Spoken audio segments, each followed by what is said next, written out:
və həmçinin qeyd edir ki, namazda səhvdə ayaqları birləşdirməkdə ifrata varmısınız. Halbuki bu məsələ ixtilafdır. O ifrata varmaq da elbəcə alimlərdən deyən var onu. Topuq topuğa, çiyin çiyinə.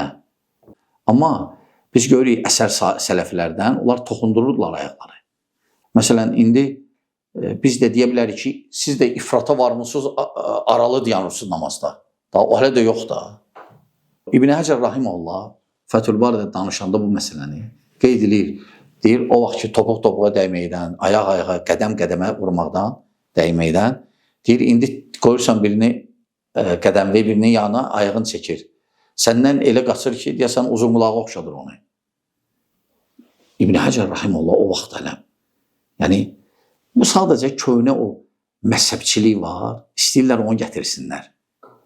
Kör-körana, fanatik, fanat şəklində ifrata varmış bağlılıq.